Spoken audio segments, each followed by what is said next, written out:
Welcome to IT Security for Beginners, Part 3, Phishing and the Unknown Sender. One of the common ways to get over information on the web and spread malicious code, trojans or viruses is with the help with something called phishing. Phishing is to get others to leave sensitive information to somebody else. In this part, I will go through the common ways of phishing and help you to protect yourself. So sometimes phishing can be easily noticeable. Everyone here knows the amount of spam that goes into our mailboxes each and every day. Sometimes a distant relative from a foreign country might contact you about an old heritage or a forgotten heritage that can be yours if you only transfer a small administration fee. Sometimes they say that you won a competition or a lottery where valuable gifts can be yours if you only enter your credit card number. And that is obviously a scam.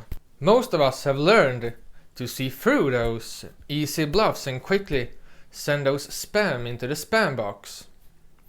But email services have built-in filters to sort it out for you automatically. Sometimes it doesn't work as well as it should. So lately phishing has become more sophisticated, especially those phishers or scumbags who tries to get over your logins to your bank account, and can be very difficult to separate. By using logotypes, text and pictures stolen from the real bank website, they can send you mails and you think that they are from the real bank. And they will ask you to log in to confirm your address or accept a security update. But in fact, your login gets stolen by the scumbag to steal all of your money. Your bank never asks you for your login credentials. Your friend can be anyone. Many phishing ways are simple to see through because senders aim wide.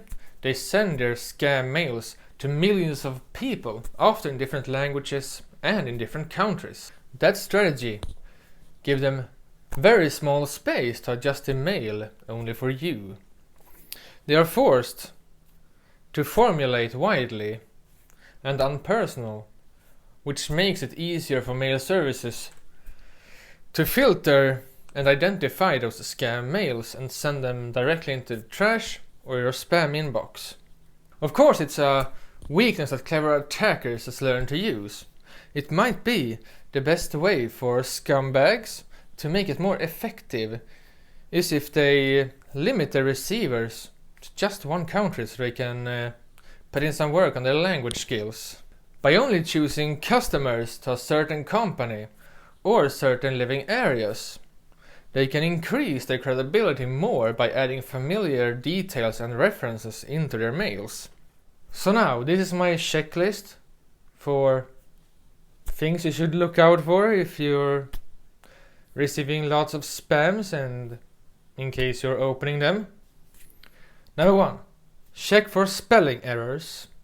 They usually have very bad grammatics and lots of spelling errors.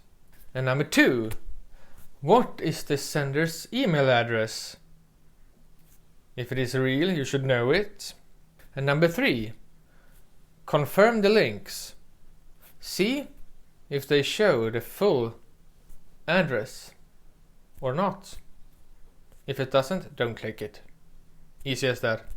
But by going one step further, the phishers or scumbags can target you directly, which makes it almost impossible to spot, and that is called spear phishing. So a well-known case that happened in 2011 that had fatal consequences. Someone sent an email to a handful of employees on security company RSA with the attached Excel document 2011 recruitment plan.xls.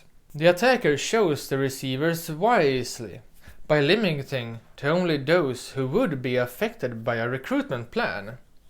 One of those people fell for this scam and open the attached file.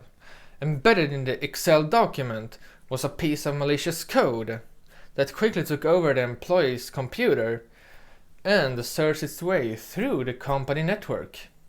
The target was RSA's most sensitive company secrets, the encryption technology Secure ID. Secure ID is used by a lot of companies for two-way authentication. The attack was a success and became the largest security scandal of the year. To fake a sender is not an art. People are more prone to give away important information and click on links to people they know well and trust.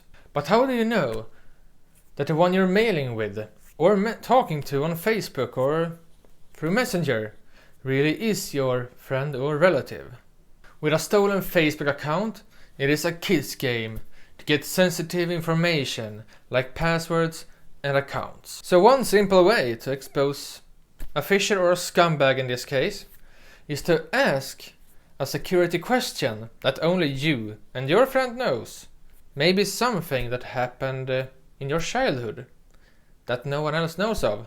But the absolute best way to verify that it really is your friend or relative is to just take up your phone and call the person and see if it truly was he or she, or send a message.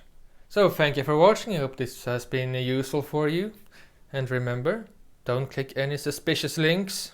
And be sure not to miss the next part of this series that I have, which is about wireless networks and its security flaws.